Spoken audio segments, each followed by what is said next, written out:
पहाड़ कट जाओ, मकान नहीं टूटेगा, कदमी गर्दन कटवा दोगे पर घर नहीं टूट। गर्दन कटवा देना। 30 साल हो गए हमें रहते, एक एक रुपए जोड़ जोड़ के मकान लिया है हमने। ऐसे कैसे वो चले जाएंगे हम यहाँ से? हमारे पास पट्टे हैं, हमारे पास सब कुछ है। थोड़े को जो मैंने सारी चीज दी है, तो बिजली का बिल सारी सुविधा कर दी, वहाँ के बाद में आप क्यों चेत रहे हो? पहले से क्यों नहीं चेता था वो? अब तो हम नहीं छोड़ेंगे इस चीज को। और ये सबसे बड़ा सवाल है, हाउसिंग बोर्ड इतने सालों से क्यों नहीं चेता? हाउसिंग बोर्ड सरकार, हाँ सब हम साल से बड़े हो गए, हमें 15 साल हो गई, 35 साल 40 साल मेरी सास को हो गई। हमारे गांव में कुछ नहीं, हम कहाँ जाके रहेंगे? सरकार क्या जवाब देगी? गाँव से रहने थे, हमारे गांव भी नहीं है, हम कहाँ जाके रहेंगे? हम दूसरा घर देंगे क्या रहने के लिए? नहीं जाएंगे हम बर्बाद, हमें बेच के नहीं बनाइए बेटा। जमीन क्या बेच कर आई हो? गावंड में थे। हमारे पास तो कोई गाँव भी नहीं है, कुछ भी नहीं है हमारे पास। हम यहीं रहेंगे, हम यहीं रहेंगे। जो भी कुछ होगा हमारे लिए करना पड़ेगा उनको, हमारी कॉलोनी के लिए। ये कुछ नहीं छोड़ेंगे, बस्ती जिंदाबाद। जन जन का हो एक ही नारा, बोलिए मेरे साथ, जन जन का हो एक ही नारा। नहीं उजड़ेगा घर हमारा, नहीं उजड़ेगा जहरा। अरे नेता सरपंच हम ही बनाते, अब ले लीजिए वोट ले, तो लौट चली तो वोट नहीं दे। नमस्कार, मैं हूँ मोनालिका, मेरे द्वारा आप देख रहे हैं राजस्थान वन। एक व्यक्ति को एक घर बनाने में यूँ कह लीजिए पूरा जीवन लग जाता है। वो इंसान पाई पाई जोड़ के अपने सपनों का घर बनाता है। और आज भी हमारे देश में तमाम लोग ऐसे हैं जिनके पास अपने सपनों के घर नहीं है। लेकिन ये जो मेरे आसपास आप सभी लोगों को देख रहे हैं, इन सभी ने अपने जीवन की एक पाई पाई जोड़कर अपने सपनों के मकान बनाए, अपना घर बनाया, अपना जीवन लगा दिया उसमें, जीवन भर उसमें रहे। और अब अचानक से एक दिन इनके पास नोटिस आता है और इनको कहा जाता है तुम्हारा घर तोड़ दिया जाएगा। और अभी वर्तमान में पूरे जयपुर में 86 कॉलोनियाँ ऐसी है जिनको अवैध अचानक से घोषित कर दिया गया है। साल दर साल वो लोग उसमें रहे और अपनी मेहनत के पैसों से, अपनी मेहनत की खून पसीने की कमाई से उन घरों को बनाया। अब उन्हीं में से कुछ लोग हैं, हम पूरा मामला इनसे समझते हैं। मैडम बताइए, शुरू से कब हुआ, कब आपने घर बनाना शुरू करा और क्यों ये नोटिस आ गया कि ये अवैध है? मेरा नाम मंजुलता मीणा है और मैं यहाँ पे लोकल काश्तकार हैं, उनकी बेटी हूँ। हमारी ज़मीनें थी, हमारी कई कॉलोनियाँ जैसे तिरुपति बालाजी नगर, मारुति नगर, गोविंद नगर, कई कॉलोनियाँ 1984 में सोसाइटियों ने खरीद ली, कईयों को 1987 में खरीद लिया, कईयों 1991 में खरीदी गई और सोसाइटियों को बेच दी गई। सोसाइटियों ने यहाँ पे कॉलोनियाँ काटी और सोसाइटियाँ सरकार से रजिस्टर्ड होती हैं और पट्टे जारी करें। इन जनता ने अपने खून पसीने की, अपना पेट काट काट कर, इन महिलाओं ने मेहनत मजदूरी कर कर अपना स्त्री धन बेच बेच कर मकान लिए, आशियाने बनाए, जयपुर में कमाने के लिए आए। क्योंकि गांव में आपको पता है रोजगार धंधा नहीं होता, तो सब गांव के लोग हो, सब गांव के बसे हैं। कोई 30 साल से बचा है, कोई 40, यानी मेरा जन्म नहीं हुआ था ना, उससे पहले से ये कॉलोनियाँ बस गई थी। मेरे जन्म से पहले कॉलोनियाँ कट चुकी थी, यानी सोसाइटी को बिक चुकी थी। हमारे पास 1986 के बिजली के बिल भी हैं और 2000 में हमारे सीवरेज के कनेक्शन हो गए थे, नालियाँ बन गई थी, डामर रोडें पड़ गई थी। 2002 में इस एरिया की पूरी कॉलोनियाँ 90 भी हो चुकी थी। और जब 1953 के अंदर सहकार गृह निर्माण समितियाँ ही पट्टे जारी करती थी। 1985 में जेडीए का निर्माण हुआ था, तो सहकारी समितियाँ तो तब से मानी गई हैं, तब से उनके पट्टे जारी हैं। 1983 के अंदर जयपुर विकास प्राधिकरण का जन्म हुआ। वो भी यही काम करता था, काश्तकारों की ज़मीन लेता, उस पर 15% मुआवजा देते और उस पर गृह निर्माण समितियां बनाते। जबकि सहकारी समितियों को इसलिए लामबंद किया गया था वर्ष 2007 के अंदर कि डबल भूखंडों के पट्टे आने लग गए थे।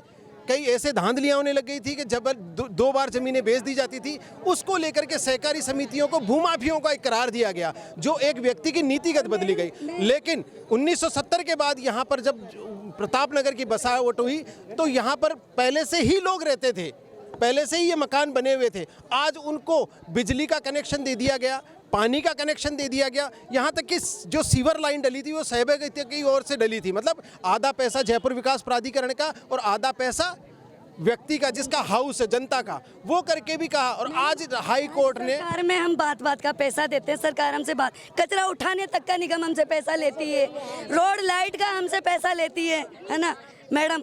बात बात का हम गवर्नमेंट के राजस्व में पैसा देते हैं, तो हम नामेट कैसे, हम वेद हैं, अवैध नहीं है, हमें अवैध ना बोले और जनता का पक्ष सरकार रखे। सरकार की जिम्मेदारी होती है, सरकार माई बाप होती है आम जनता की।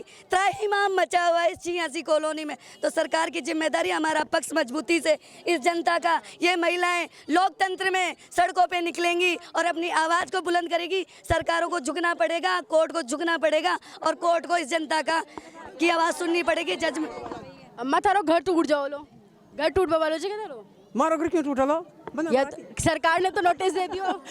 वो मत 13 रुपया लगाया था, थोड़ा थोड़ी वो काम रहा तुम्हारा। कितने साल से रह रहे हो जिस मकान में जिसको टूटने का? ददाड़ा या जमीन बकी थे तो ददाड़ा हूँ रहा था। कितने साल हो गए जयपुर में रहते? 40-50 साल लग गया। अब घर टूट जाएगा। क्यों तोड़ा? नहीं तोड़ो मत भाई। अवैध का नोटिस आ गया। नहीं भाई तोड़ो मत। नहीं आपका भी टूट जाएगा। कैसे टूटेगा? जमीन बेच के लिए था, पेड़ फाड़ के। कितने सालों से रहते हो? मैं मकान नहीं टूटेगा कदमी। गर्दन कटवा दोगे पर घर नहीं टूट? गर्दन कटवा देना, मकान नहीं टूटवा दे करते भी। आपका नहीं मरेंगे, कहीं पे भी नहीं जाएंगे। 30 साल हो गए हमें रहते, एक रुपए जोड़ जोड़ के मकान लिया है हमने। ऐसे कैसे वो चले जाएंगे हम यहाँ से? हमारे पास पट्टे हैं, हमारे पास सब कुछ है, कैसे वेद बताते हैं? ऐसे अगर ये हम कब्जा कर रहे हैं तो कब्जे पे स्कूलें कैसे खुल गई? तो उसके लिए कैसे खुल गई? स्कूल को कैसे मान्यता प्राप्त मिल गई? कैसे मान्यता मिली स्कूल को? आपको बताना चाहता हूं कि जो सरकार, अब ये कहा गया है कि सुप्रीम कोर्ट ने SLP लगाई, सरकार ने हमारी पैरवी करते SLP लगाई, तो उनके पास तथ्य ही नहीं थे।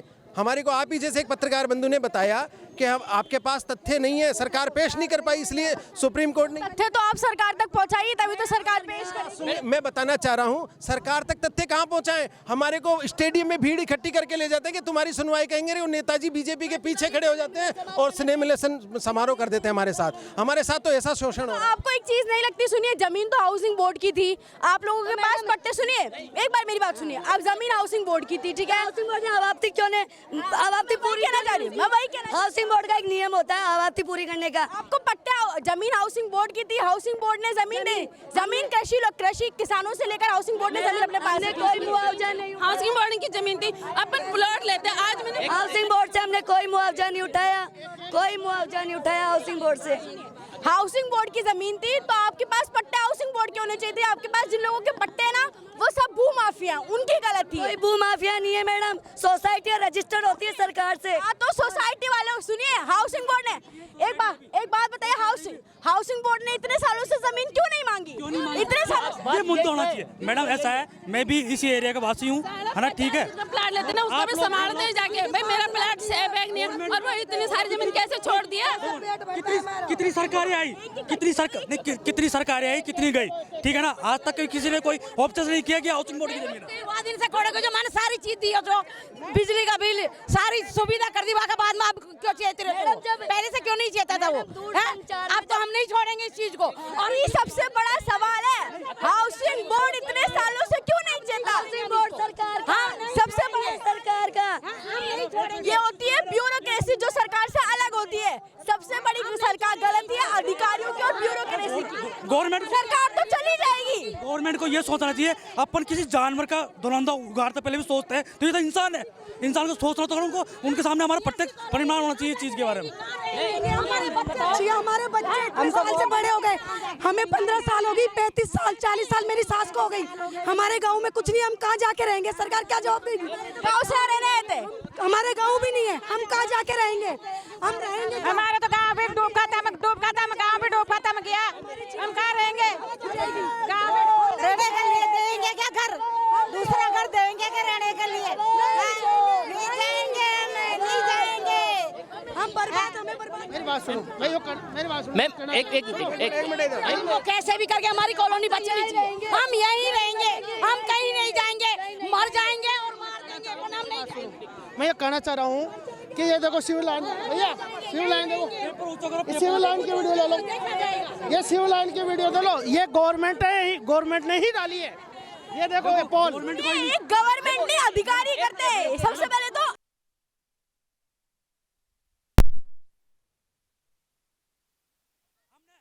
हमने अपना प्रतिनिधि चुना है भजन लाल जी को यहाँ से। हम जनता की गवर्नमेंट अगर मान लीजिए कि आप कह रहे हो कि हाउसिंग बोर्ड की ज़मीन है, अगर हाउसिंग बोर्ड की ज़मीन है तो यहाँ पे हम 35-40 साल से यहाँ पर रह रहे हैं।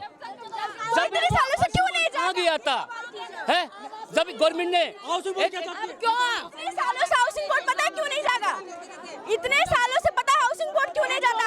क्योंकि उनके पास पैसा पहुंचा था, पैसा पहुंचना बंद हो गया, इसलिए हाउसिंग बोर्ड तो किसने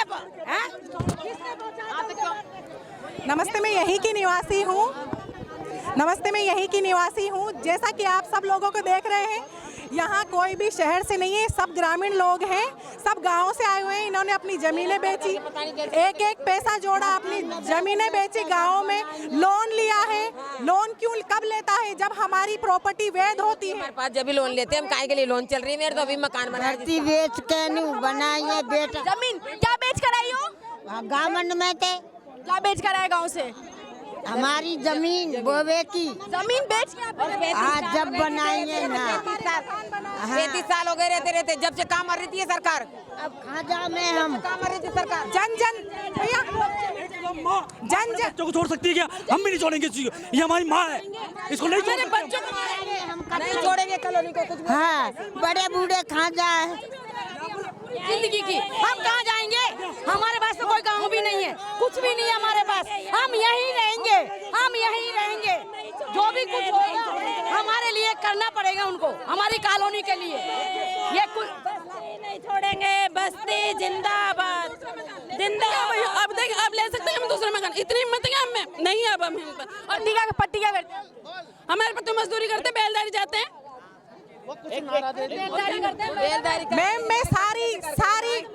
मैं सुनिए एक बार, मैं सारी बात सुनिए, मैं सारी बातों का एक तथ्य निकाल के बोलूंगी।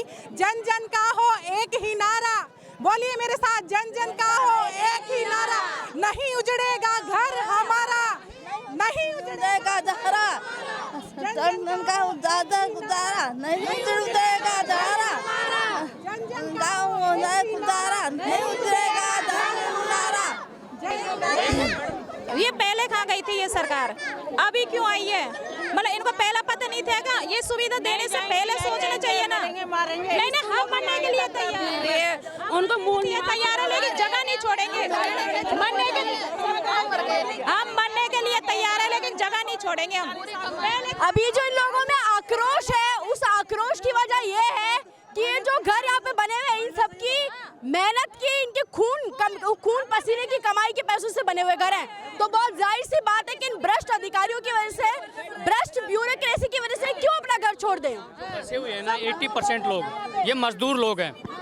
ये सुबह जाते हैं, शाम को लेके आते हैं, जब जाके इनका आशियाना ये है जलता है। शाम हो जाए 10 बजे। क्या वापस बोलो? हमारी प्लॉट नहीं जानी चाहिए पूरी इंडिया की। सुबह क्या करते हो?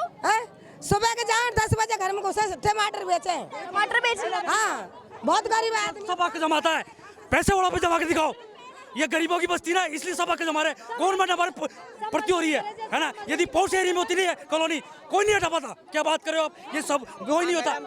ये सब क्या हो, गरीबों पहुंच में मॉडल टाउन सुनिए, मैं मॉडल टाउन गई थी, वहाँ पे भी रोडे चोरी की, यहाँ मकान उजाड़ रहे हैं।